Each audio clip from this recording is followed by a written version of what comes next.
Ukraine ഭൂപ്രദേശങ്ങളെ ഒരു വലിയ company അല്ലെങ്കിൽ ഉക്രൈന് യാതൊരു ബന്ധവുമില്ലാത്ത പ്രൈവറ്റ് കമ്പനീസ് 2014 ശേഷം ഓൺ ചെയ്യാൻ തുടങ്ങിയിട്ടുണ്ട്. കൂടാതെ റഷ്യ ഉക്രൈൻ യുദ്ധം പുറമേ നോക്കുമ്പോൾ ഒരു സാധാരണ വാർത്ത പോലെ തോന്നാം. റഷ്യയ്ക്കും ഉക്രൈനും വളരെ കാലമായി ചെറിയ പ്രശ്നം ഉണ്ടായിരുന്നു. നാറ്റോയിൽ ചേരണം എന്ന പേരിൽ ഈ രണ്ട് രാജ്യങ്ങൾക്കുമിടയിലുണ്ടായ ഒരു ചെറിയ സംഘർഷം ഇത്ര വലിയ ഒരു യുദ്ധത്തിൽ വന്ന് നിൽക്കുന്നു എന്നുള്ളത് മാത്രമാണ് നമുക്കറിയാവുന്ന കാര്യം. എന്നാൽ ഇതിന് പുറകിൽ പറയപ്പെടാത്ത പല രഹസ്യങ്ങളുണ്ട്. ഈ ലോകത്തിലെ ഒരു വലിയ കോർപ്പറേറ്റ് ഗെയിം തന്നെ റഷ്യ യുദ്ധത്തിനു ശേഷം ഉക്രൈനുള്ളിൽ നിശബ്ദമായി സംഭവിക്കുന്നുണ്ട്. ഇത് നിങ്ങൾക്ക് വിശ്വസിക്കാൻ സാധിക്കുന്നുണ്ടോ? ഇവയെല്ലാം ഈ വീഡിയോയിലൂടെ അറിയാൻ പോവുകയാണ്. റഷ്യ ഉക്രൈൻ യുദ്ധം നടന്നുകൊണ്ടിരിക്കുന്ന അതേ സമയത്ത് ഫോറിൻ കമ്പനീസും ഒരുപാട് ഫോറിൻ ഇൻവെസ്റ്റേഴ്സും ഉക്രൈൻ കൃഷിസ്ഥലങ്ങളെയും ഉക്രൈന്റെ മുഴുവൻ അഗ്രികൾച്ചർ മാർക്കറ്റിനെയും ഭൂമിക്കടിയിലുള്ള അണ്ടർഗ്രൗണ്ട് റിസോഴ്സിനെയും പതിയെ പതിയെ ചൂഷണം ചെയ്തുകൊണ്ടിരിക്കുകയാണ്. ഇവയെക്കുറിച്ചെല്ലാം ഈ വീഡിയോയിലൂടെ വിശദമായി അറിയാം.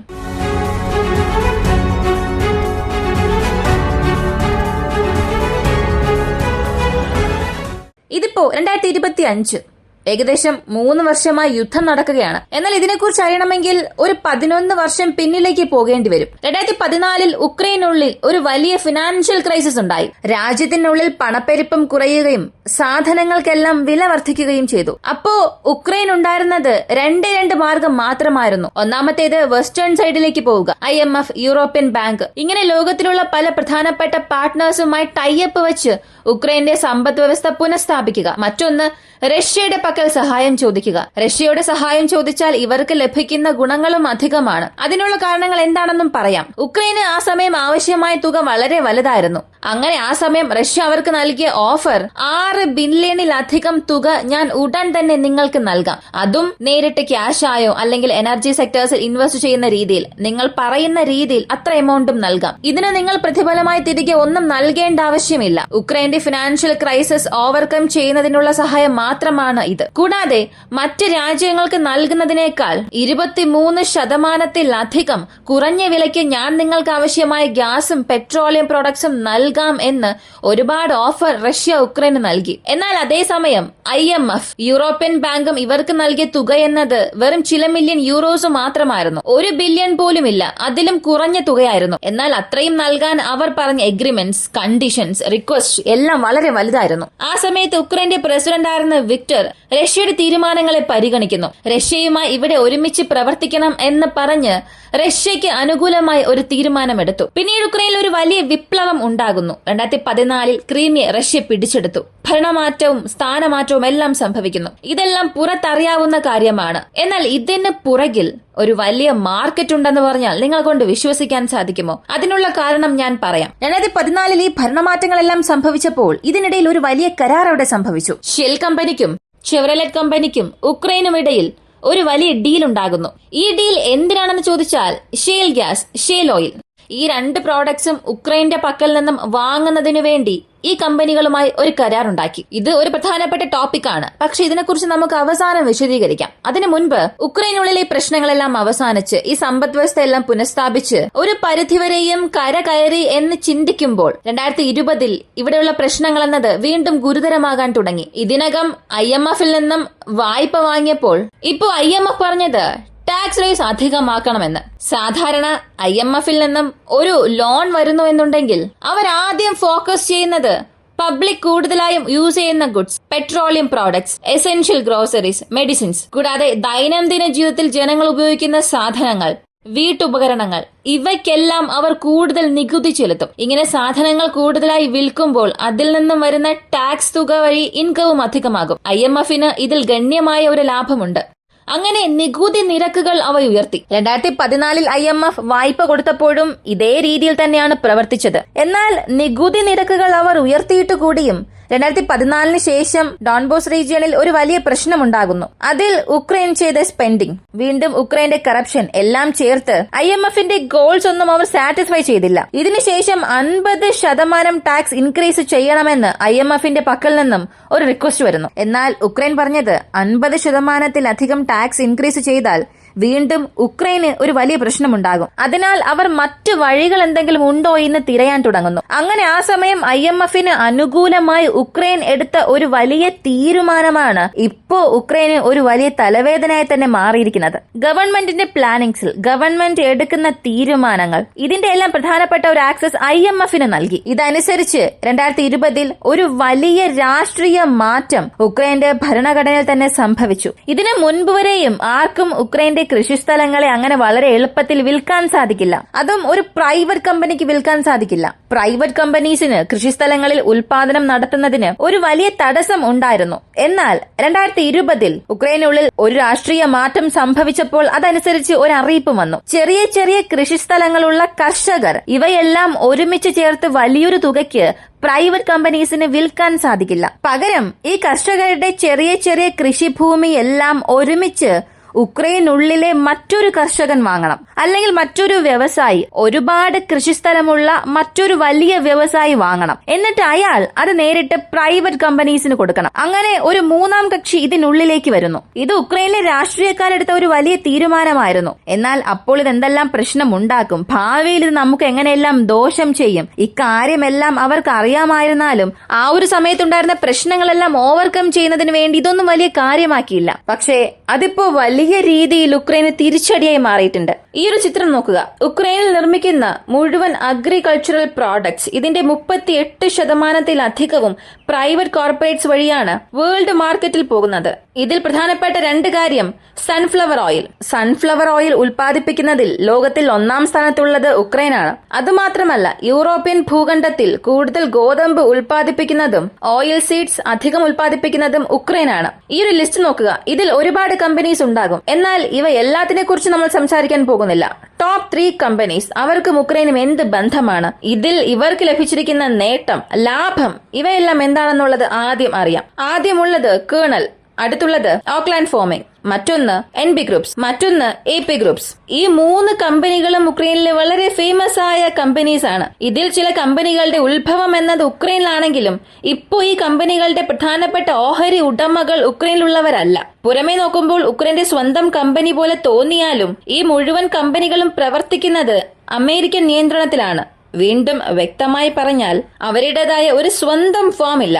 ആദ്യമുള്ള ഈ കേണൽ കമ്പനി നോക്കിയാൽ ബ്ലാക്ക് സീ സോണിൽ തന്നെ കൂടുതൽ സൺഫ്ലവർ ഓയിൽ ഉൽപ്പാദിപ്പിച്ച് പുറം രാജ്യങ്ങളിലേക്ക് കയറ്റുമതി ചെയ്യുന്നതിൽ ഈ ഒരു കമ്പനിയാണ് 1ാം സ്ഥാനത്തുള്ളത്. ഇവരുടെ ഓൺ പ്രൊഡക്ഷൻ അല്ലെങ്കിൽ ഉക്രൈനിലുള്ള മറ്റു വ്യാപാരികളുടെ പക്കൽ നിന്നും കൃഷിക്കാരിൽ നിന്നും ഇവർ ഓയിൽ സീഡ്സ് വാങ്ങി പ്രോസസ് ചെയ്യുന്ന ആ ഒരു റേഷ്യോ 2014 മുതൽ 2020 ആ ഒരു കാലഘട്ടത്തിൽ 40% കൂടുതലായി. അതിന് ഉക്രൈന്റെ ഈ എടുത്ത തീരുമാനമായിരുന്നു കാരണം. മറ്റ് 2 കമ്പനികളെ നോക്കിയാൽ അവരുടെ ഓൺ പ്രൊഡക്ഷൻ റേഷ്യോ എന്നത് ഈ 7 വർഷത്തിൽ 2014-2020 ഈ ഒരു കാലഘട്ടത്തിൽ 40-50% ഇരട്ടിയായിട്ടുണ്ട്. ഇവയ്ക്കെല്ലാം കാരണം ഉക്രൈന്റെ ഈ ഒരു നിയമം മാറ്റിയത് മാത്രമല്ല, ഇവരുടെ ഈ സാധനങ്ങൾ മാർക്കറ്റിൽ കുറഞ്ഞ വിലയിൽ പോകുമ്പോൾ അത് കോർപ്പറേറ്റിന്റെ ഭാഗത്തേക്ക് ഡൈവേർട്ട് ചെയ്യാൻ തുടങ്ങി. നമ്മുടെ രാജ്യത്ത് സംഭവിക്കുന്നതും ഇത് തന്നെയാണ്.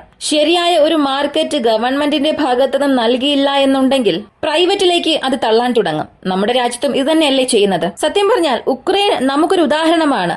നമ്മളും ഇതുപോലെ തന്നെ ചെയ്യുകയാണെങ്കിൽ, നമ്മൾ എടുക്കാൻ പോകുന്ന തീരുമാനങ്ങളും ശരിയല്ല എങ്കിൽ ഇന്ന് ഉക്രൈൻ ഉണ്ടായ അതേ അവസ്ഥ തന്നെ നാളെ നമുക്കും ഉണ്ടാകും. അങ്ങനെ ഉക്രൈന്റെ കോർപ്പറേറ്റ് മാർക്കറ്റ് എന്നത് വളരെ വളരെ അധികമായിക്കൊണ്ടിരിക്കുന്ന സമയത്ത് റഷ്യ ഉക്രൈൻ യുദ്ധം ആരംഭിച്ചു. ഇത് ആരംഭിച്ചതിനു ശേഷമാണ് കഥ തന്നെ തുടങ്ങിയത്. 2023 ബ്ലാക്ക് റോക്കുമായി ലോകത്തിലെ വളരെ പ്രധാനപ്പെട്ട അസറ്റ് മാനേജ്മെന്റ് കമ്പനി. ഈ കമ്പനിയെ കുറിച്ച് പറയണമെങ്കിൽ ഒരുപാട് കാര്യങ്ങളുണ്ട്. ഈ കമ്പനിയുമായി ഒരു വലിയ ടൈഅപ്പ് നടത്തുകയും ഉക്രൈൻ ഡെവലപ്മെന്റ് ഫണ്ട് ക്രിയേറ്റ് ചെയ്തു.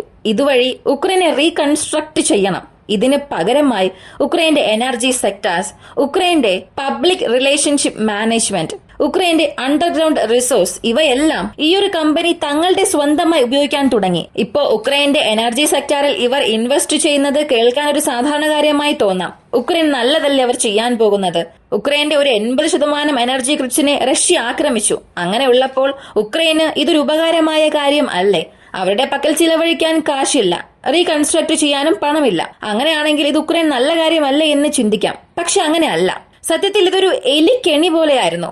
എലിയെ പിടിക്കാനായി കെണിക്കുള്ളിൽ നമ്മളൊരു ചെറിയ ഭക്ഷണ പദാർത്ഥം ഉപേക്ഷിക്കും. എലിയും അത് കഴിക്കാനെന്ന വണ്ണം കെണിക്കുള്ളിലേക്ക് വരും. വളരെ സാവധാനം സന്തോഷത്തോടു കൂടി ആ ഭക്ഷണം കഴിച്ച് അവസാനിക്കുകയും ചെയ്യും. അവസാനം പുറത്തേക്ക് ഇറങ്ങാൻ ശ്രമിക്കുമ്പോഴാണ് എലിക്ക് മനസ്സിലാകുന്നത് ഇത് തനിക്കായി വിരിച്ച കെണിയാണ്. തനിക്കിനി പുറത്തിറങ്ങാൻ സാധിക്കില്ല, തീർച്ചയായും താൻ മരിക്കുമെന്ന്. അതുപോലെയാണ് ഉക്രൈന്റെ അവസ്ഥയും. എനർജി സെക്ടർ എന്നാണോ പ്രൈവറ്റൈസേഷൻ ചെയ്തത്, അല്ലെങ്കിൽ പൊതുജനങ്ങളുടെ അത്യാവശ്യ ആവശ്യങ്ങൾക്കുള്ള മുഴുവൻ ഡിപ്പാർട്ട്മെന്റ്സും എന്നാണോ പ്രൈവറ്റിലേക്ക് പോയത്, അന്ന് ജനങ്ങൾക്കുണ്ടാകുന്ന പ്രശ്നം പല 100 മടങ്ങ് വർദ്ധിക്കും. ആ പ്രൈവറ്റ് കമ്പനീസ് പറയുന്നത് മാത്രമാണ് റേറ്റ്, അവർ പറയുന്നത് മാത്രമാണ് വാല്യൂ എന്ന അവസ്ഥ വരികയാണെങ്കിൽ ജനങ്ങൾക്കൊന്നും ചെയ്യാൻ സാധിക്കില്ല. ഇത് ഭാവിയിൽ തീർച്ചയായും ഉക്രൈന് സംഭവിക്കും. ഇനി 2014 നടത്തിയ എഗ്രിമെന്റിലേക്ക് നമുക്ക് പോകാം. ഉക്രൈനും ഷെയിൽ കമ്പനിയും ഒരു എഗ്രിമെന്റ് നടത്തി. ഇവ രണ്ടും ഒന്നിച്ച് ചേർത്ത് വെച്ച് നോക്കിയാൽ എന്തുകൊണ്ട് 2014 ഈ വിപ്ലവം ഉണ്ടായി? റഷ്യ ഉക്രൈൻ യുദ്ധത്തിന് മുൻപുണ്ടായിരുന്ന ഡാർക്ക് സൈഡ്, യുദ്ധം നടന്നുകൊണ്ടിരിക്കുമ്പോൾ ഉക്രൈനുള്ളിൽ നടക്കുന്ന പോളിറ്റിക്സ്, ഇവയെല്ലാം വ്യക്തമായി മനസ്സിലാക്കാം. ഈ ഷെയിൽ ഓയിൽ മറ്റൊന്നുമല്ല.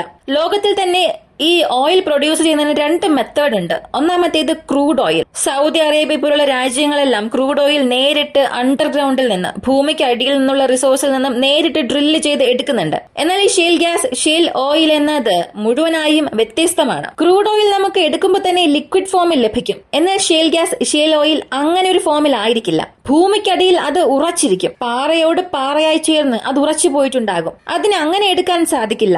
അതിനെ എടുക്കാൻ അവർ ചെയ്യുന്നത് 2 രീതികൾ ഉപയോഗിക്കും. ഇപ്പോ ഈ ഫോം ആയിരിക്കുന്ന സബ്സ്റ്റൻസിന്റെ പേര് കെറോജിൻ എന്നാണ്. ഇതിൽ നിന്നാണ് ഷെയിൽ ഗ്യാസും ഷെയിൽ ഓയിലും എടുക്കുന്നത്. ഇത് വേർതിരിച്ചെടുക്കുന്നതിന് റിട്ടേൺ മെത്തേഡ് ഉപയോഗിക്കും. ഈ പാറകൾക്കിടയിൽ ഉറച്ചിരിക്കുന്ന ഗ്യാസും ഈ പാറകൾക്കിടയിലുള്ള ഗ്യാസും ലിക്വിഡ് ഫോമിലുള്ള ഓയിലും എടുക്കാനായി അകത്ത് സ്ഫോടക വസ്തുക്കളും മണലും ഉപയോഗിച്ച് ഈ അണ്ടർഗ്രൗണ്ടിലുള്ള പാറ അതിനെ ബ്രേക്ക് ചെയ്യിപ്പിക്കും. അങ്ങനെ ബ്രേക്ക് ചെയ്യുമ്പോൾ അതിൽ നിന്നും പുറത്തേക്ക് വരുന്ന ഗ്യാസസിനെ മുകളിലുള്ള വാട്ടർ ടേബിൾ വഴി ക്യാപ്ചർ ചെയ്യും. അത് റീഡയറക്ട് ചെയ്ത് സ്റ്റോർ ചെയ്യും.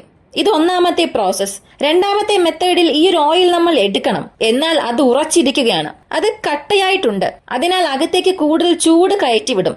എന്നിട്ട് അകത്തുള്ള ആ ഒരു വസ്തുവിനെ ഉരുക്കി ദ്രാവക രൂപത്തിലാക്കും. അതിനുശേഷം എടുക്കും. ഇനി ഈ ഒരു ഓയിൽ ഉരുകുന്തോറും അവിടെ ഒരു എംപ്റ്റി സ്പേസ് ക്രിയേറ്റ് ആകും. ആദ്യത്തെ മെത്തേഡിൽ ചെയ്തത് അവിടെയുള്ള മുഴുവൻ സബ്സ്റ്റൻസിനെയും ഫ്രാക്ചർ ചെയ്യും. അകത്തുള്ള ഗ്യാസസ് എടുക്കുന്നതിനും ഓയിൽ എടുക്കുന്നതിനും ഇങ്ങനെ ഫ്രാക്ചർ ചെയ്യുമ്പോൾ, അത് കൂടുതലായും ഡ്രെയിൻ ചെയ്യുമ്പോൾ ആ ഭൂമിയുടെ പരപ്പിൽ ഒരു ഹോളോ സ്പേസ് ക്രിയേറ്റ് ആകും. കൂടുതൽ ഭാരം മുകളിൽ ഉള്ളപ്പോൾ താഴെ ഒരു എംപ്റ്റി സ്പേസ് ഉണ്ടെങ്കിൽ ഗ്രാവിറ്റേഷണൽ ഫോഴ്സ് കാരണം പൊള്ളയായ പ്രദേശത്തെ വീണ്ടും ഫില്ല് ചെയ്യാനായി കൂടുതൽ മണ്ണും വസ്തുക്കളും ഇങ്ങോട്ടേക്ക് ചലിക്കാൻ തുടങ്ങും. ഇത് കാരണം ഭൂകമ്പവും ഒട്ടനവധി പ്രകൃതി ദുരന്തങ്ങളും ഉണ്ടാകും. ഭൂമിയുടെ ഒരു തനി സ്വഭാവം തന്നെ മാറും. ഇങ്ങനെ ഒരു മോശമായ പ്രക്രിയയാണ് ഷെയിൽ ഓയിൽ, ഷെയിൽ ഗ്യാസ് എടുക്കുന്നതിലൂടെ സംഭവിക്കുന്നത്. അമേരിക്കയ്ക്ക് ഈ ക്രൂഡ് ഓയിൽ വഴി ലഭിക്കുന്ന പെട്രോളിയം പ്രോഡക്ട്സ് എന്നത് ഗണ്യമായ അളവിൽ മാത്രമാണ്. അവർ മുഴുവനായും പ്രൊഡ്യൂസ് ചെയ്യുന്നത് 25 മുതൽ 29 മില്യൺ ബാരൽസ് ആണ്. അതും ഒറ്റ ദിവസത്തിൽ മാത്രം. അതിൽ 9 ബാരൽസിലധികവും ഈ ഷെയിൽ ഓയിലാണ് അവർ എടുത്തുകൊണ്ടിരിക്കുന്നത്. ഒരു ദിവസം 8 ബില്യൺ ബാരൽസ് വരെയും ആവറേജ് അവർ ഉപയോഗിക്കുന്നുമുണ്ട്. അതിനാൽ ഇത്രത്തോളം ഒരു വലിയ മോശമായ പ്രക്രിയയാണ് ഉക്രൈനിൽ ഇവർ ചെയ്യാൻ പോകുന്നത്. ഇത് ഉക്രൈനിൽ ചെയ്യാൻ ഇവർ പദ്ധതിയിട്ടതിന് കാരണം യൂറോപ്യൻ ഭൂഖണ്ഡത്തിൽ ഫ്രാൻസിന് ശേഷം ഏറ്റവും കൂടുതൽ ഷെയിൽ ഓയിൽ ഉള്ളത് ഉക്രൈനിൽ മാത്രമാണ്. അതും ഉക്രൈനുള്ളിൽ 2 പ്രദേശത്ത് മാത്രമാണുള്ളത്. ഒന്ന് ലുബ്ലിൻ ബേസിൽ. ഇത് ഉക്രൈന്റെ പടിഞ്ഞാറൻ പ്രദേശത്ത് നിന്ന് പോളണ്ടിനുള്ളിലേക്ക് പോകുന്നത് പോലെയാണ്. ഭൂമിശാസ്ത്രപരമായി നോക്കുകയാണെങ്കിൽ പോളണ്ടിലേക്ക് പോകുന്ന രീതിയിൽ എക്സ്റ്റെൻഡ് ആകുന്നതാണ്. ഒന്നാമത്തേത് നിപ്രോ ഡൊണറ്റ്സ് ബേസിൻ, അതായത് ഇപ്പോൾ റഷ്യയുടെ നിയന്ത്രണത്തിലുള്ള ആ ഒരു പ്രദേശം. ഉക്രൈന്റെ പക്കലുള്ളതിൽ ഷെയിൽ ഓയിൽ 80% വരെയും റിസോഴ്സ് ഇവിടെയാണുള്ളത്. ഇത് എടുക്കണമെന്നുള്ള ഒരു കരാറായിരുന്നു 2014 ഉക്രൈനുമായി ചേർന്ന്, അല്ലെങ്കിൽ ഉക്രൈൻ സർക്കാരുമായി ചേർന്ന് ഈ 2 കമ്പനികളും നടത്തിയത്. 2014 ക്രീമിയെ റഷ്യ പിടിച്ചെടുത്തതിന് ശേഷമാണ് ഡോൺബോസ് മേഖലയിൽ ഇത് എക്സ്ട്രാക്ട് ചെയ്യണമെന്ന ഒരു പ്രോസസ് തന്നെ വർദ്ധിപ്പിച്ചത്. ഇതിന് ശേഷമായിരുന്നു ഡോൺബോസ് റീജിയണിൽ, അല്ലെങ്കിൽ ഡൊണറ്റ്സ് പ്രദേശത്ത് പ്രോ റഷ്യക്കാർക്കും ഉക്രൈനിയൻകാർക്കും ഇടയിൽ ഒരു വിപ്ലവം തന്നെ സംഭവിച്ചത്. അത് ഇന്ന് ഈ റഷ്യ ഉക്രൈൻ യുദ്ധത്തിൽ എത്തി. അപ്പോ പുറമേ കാണുന്ന റഷ്യ ഉക്രൈൻ യുദ്ധത്തിന് പുറകിൽ ഇത്രയും വലിയ കാര്യങ്ങൾ നടക്കുകയാണ്. അതുമാത്രമല്ല, ഇവയെല്ലാം ഒന്നോടൊന്ന് ഇന്റർ കണക്ട് ആയിട്ടുണ്ട്. ഇത് രണ്ട് രീതിയിൽ പറയാം. ഒന്നാമത്തേത് ഒരു കോൺസ്പിറസി തിയറി എന്ന്. ഇവയെല്ലാം ചെയ്യുന്നത് അമേരിക്കയാണ്. അകത്തുപോയി എല്ലാ റിസോഴ്സും എടുക്കാൻ അവർ ഉക്രൈനുള്ളിൽ ഒരു വലിയ വിപ്ലവം ഉണ്ടാക്കുകയും മുൻപുണ്ടായിരുന്ന പ്രസിഡന്റിനെ മാറ്റി ഇപ്പോ അവർക്ക് അനുകൂലമായ അവർക്ക് ആവശ്യമായ ഒരു പ്രസിഡന്റിനെ ആക്കുകയും ചെയ്തുവെന്ന്. മറ്റൊരു രീതിയിൽ പറഞ്ഞാൽ ഇത് സത്യത്തിൽ നടക്കാൻ സാധ്യതയും ഉണ്ട്. കാരണം നടക്കുന്ന ഓരോ കാര്യങ്ങളായി നോക്കുമ്പോൾ ഉക്രൈനുള്ളിൽ ഇത്രയും വലിയ റിസർവ് തന്നെ ഉണ്ട്. അതും 600 മില്യൺ മെട്രിക് ടൺ വരുന്ന ഷെൽ ഓയിൽ റിസർവ് ഉണ്ട് എന്നുള്ളപ്പോൾ അതിനെ ആരും വിട്ടുകളയില്ലല്ലോ. അത് എടുക്കണമെന്നുള്ള തീരുമാനമെടുത്ത് എന്നാണോ അതിനായിട്ടുള്ള ഡോക്യുമെന്റേഷൻസ് എല്ലാം ചെയ്യാൻ തുടങ്ങിയത്, അന്നാണ് ഡോൺ ബോസ് വാർ വളരെ വലുതായി തുടങ്ങിയത്. 2014 മുതൽ 2023 വരെയും യുദ്ധം ഗുരുതരമായി തന്നെ നടന്നു. ഈ ഒരു വീഡിയോ കുറിച്ചുള്ള നിങ്ങളുടെ അഭിപ്രായം എന്താണെന്ന് കമന്റിൽ പറയുക. ഇങ്ങനെയുള്ള വീഡിയോസ് കാണാൻ താല്പര്യമുള്ളവരാണ് നിങ്ങളെങ്കിൽ ഇപ്പൊ തന്നെ നമ്മുടെ ചാനൽ സബ്സ്ക്രൈബ് ചെയ്യുക. മറ്റൊരു വീഡിയോയുമായി വീണ്ടും കാണാം.